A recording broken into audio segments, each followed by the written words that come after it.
Thank you so much. I'm glad to be here tonight. I was a little bit surprised. I thought I was attending the world premiere of the movie The Interview.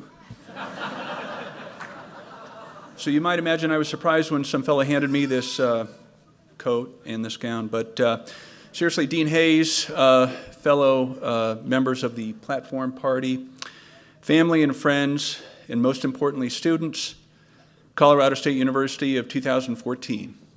Congratulations.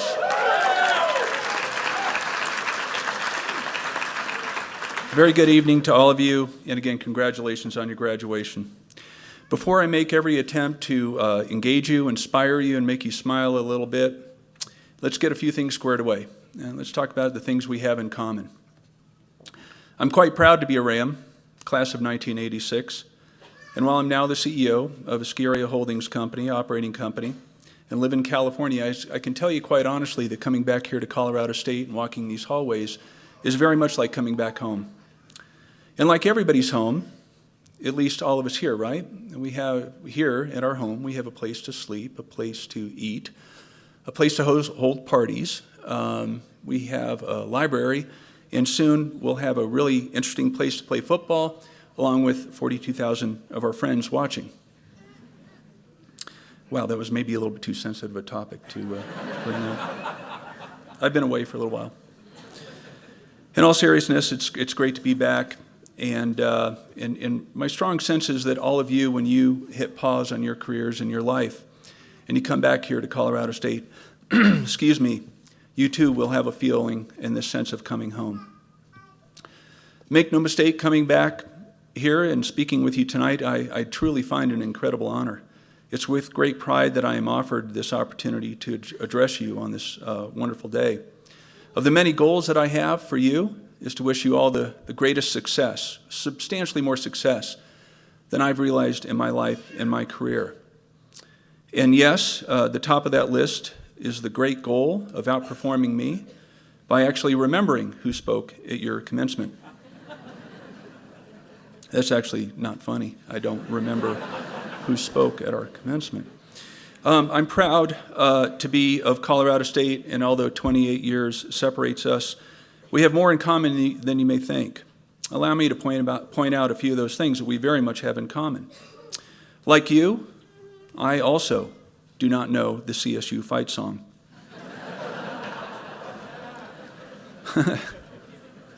I'm sure glad that was a timely comment, because we didn't back then. I'm glad you, well, no.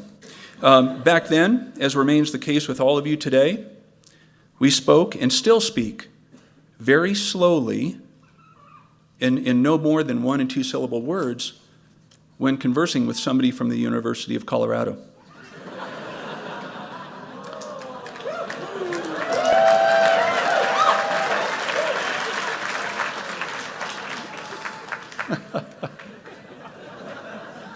Yeah, but you paid for your kids' education, so.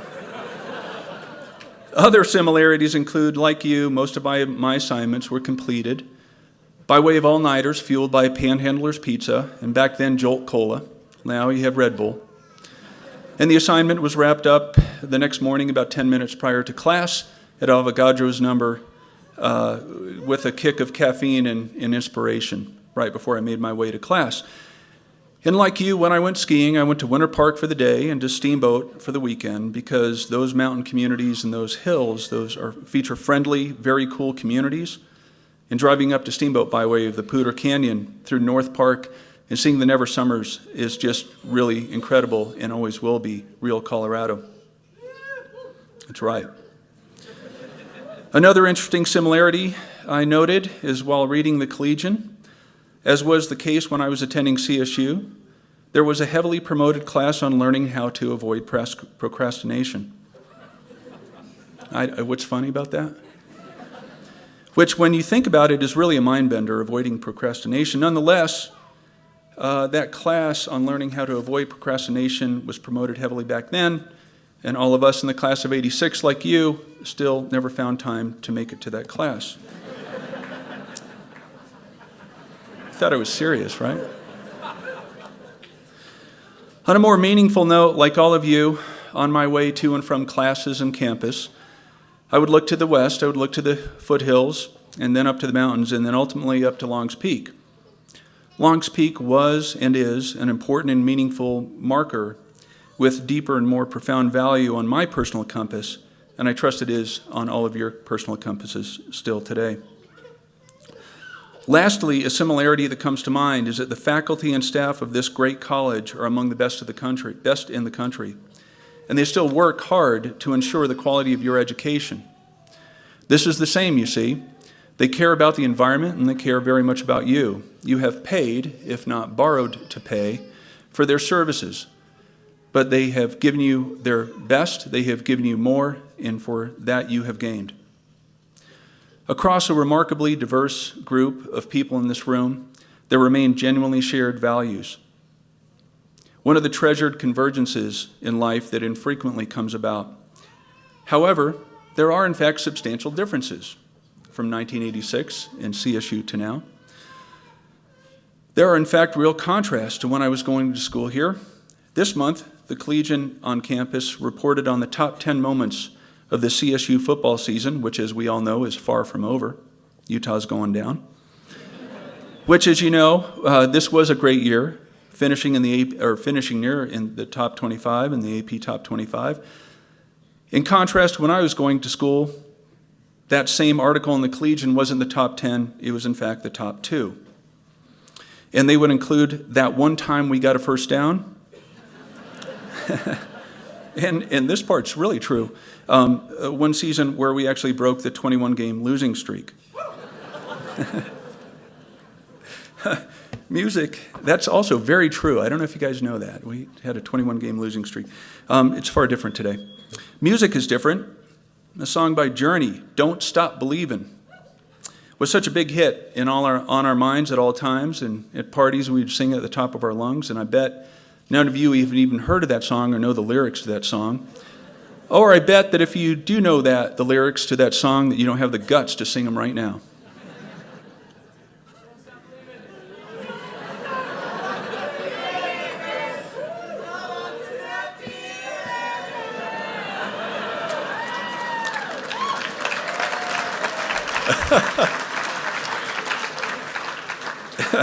You know, that's one of those lines where you had no idea where it was going to go. Thank you. That's outstanding. Another contrast is that while sitting in my Edwards Hall dorm room, I was completing my assignment on a Commodore 64, featuring cutting-edge storage at 64 megabytes. That was incredible. It was off the charts. Today it's different. In your pocket you carry 20,000 times the computing power. And thank goodness to Al Gore and Steve Jobs, your fantasy football team is only one click away. Now on to slightly higher purposes.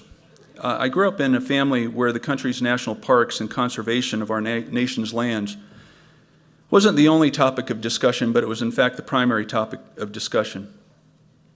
My grandfather was Conrad Wirth, and he ran the National Park Service for Presidents Eisenhower, Kennedy, and Johnson. And while my gramps would speak to me with intensity about the complications and barriers regarding the political environment he navigated, it was always evident through his genuinely humble narratives that he could and did thoughtfully listen and learn to those with whom he worked.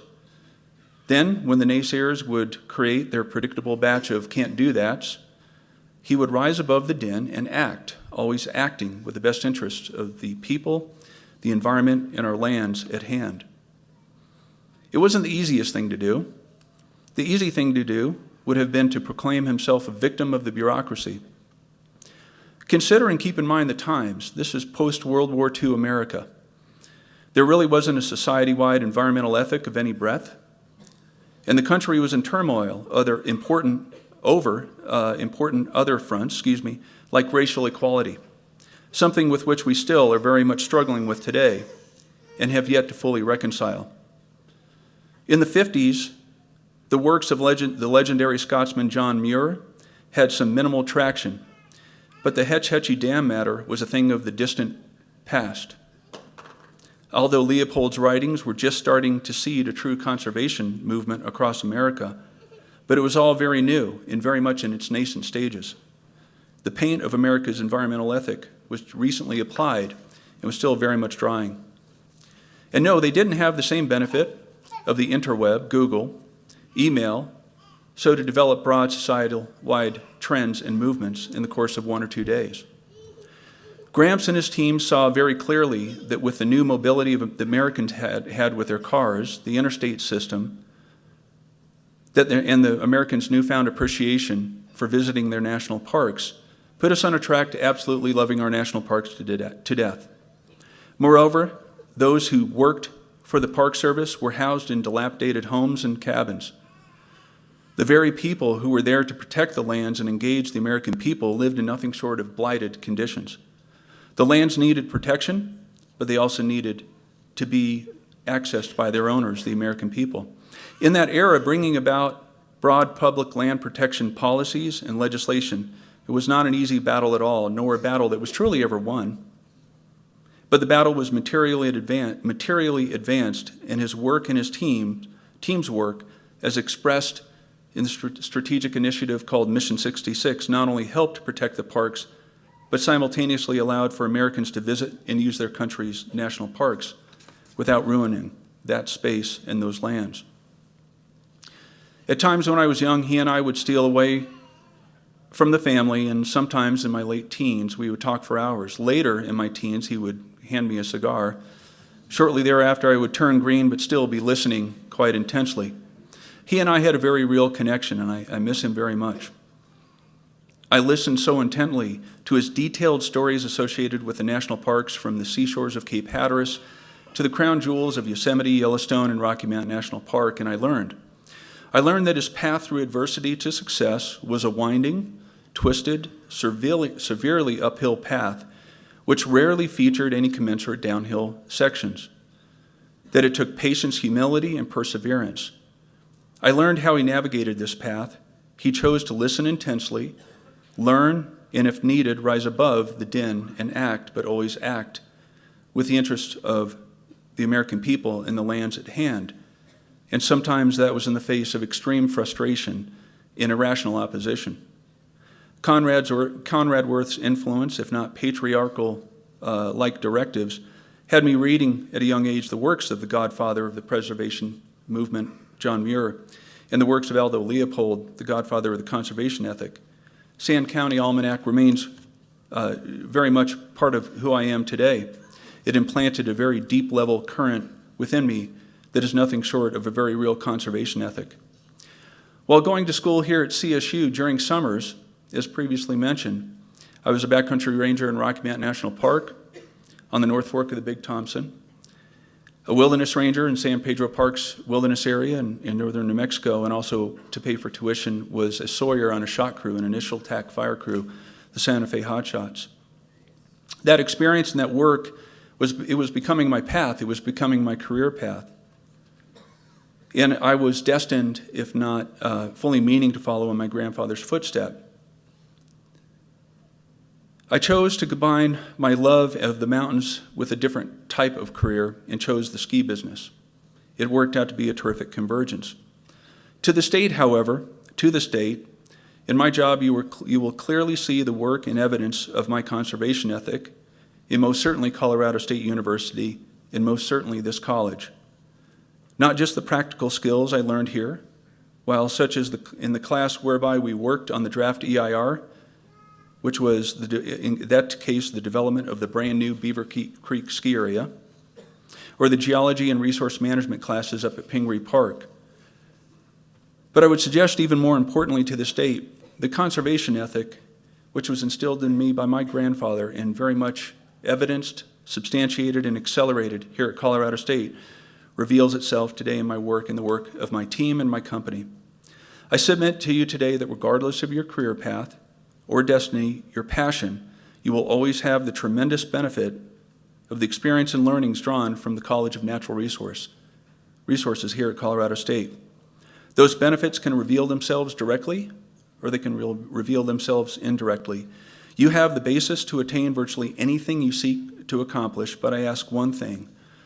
Regardless of where you land, consider reflecting upon the conservation ethic that thankfully prevails today in this room and actualizing it in your work and in your life.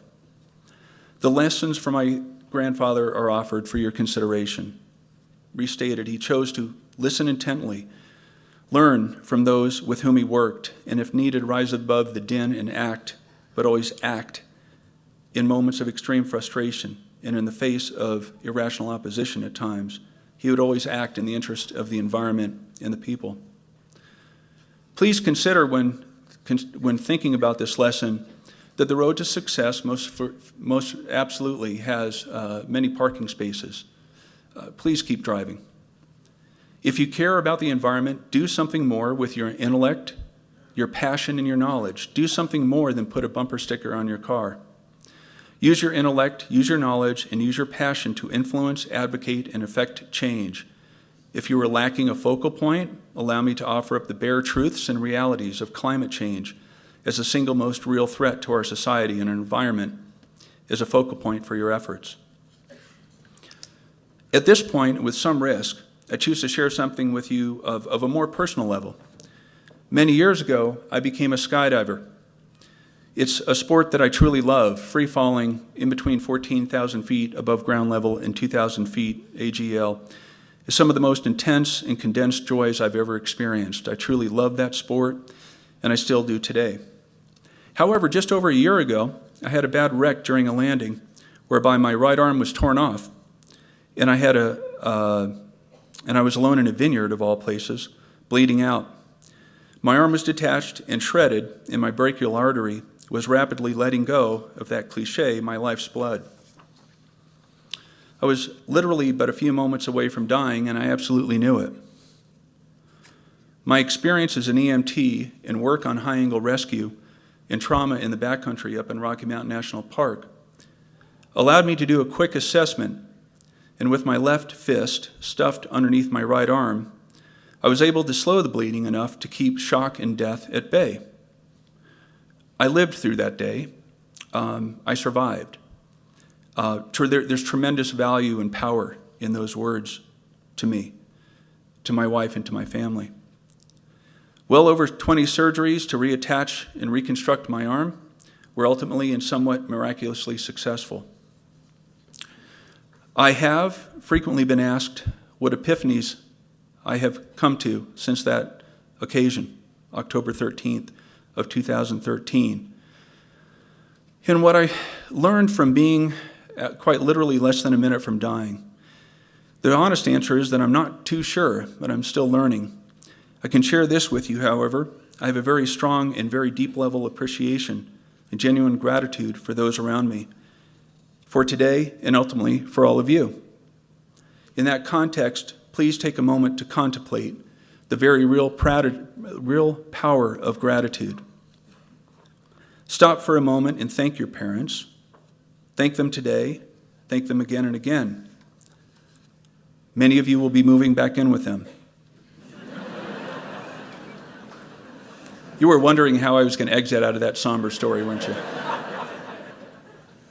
Thank them. Please remember the very fundamental gift of this day and those around you. In closing, a quick summary and a recap. Remember, for the rest of your life, as I have learned, it will be important to continue to speak slowly and in 1- and 2-syllable words to University of Colorado graduates. That is, in fact, an immutable truth. Please have a purpose in life that is well beyond money and station, and demonstrate gratitude and respect for those around you and for the environment. And was the case with my grandfather, Conrad Wirth. Please listen intensely to those around you. Please consider the environment. Please consider society. And when you face obstacles, when you face irrational opposition, choose to act. Don't choose to be victimized by bureaucracy. Choose to act in the interests of our lands and our society. Class of 14, it's been a real honor to address you. Party on.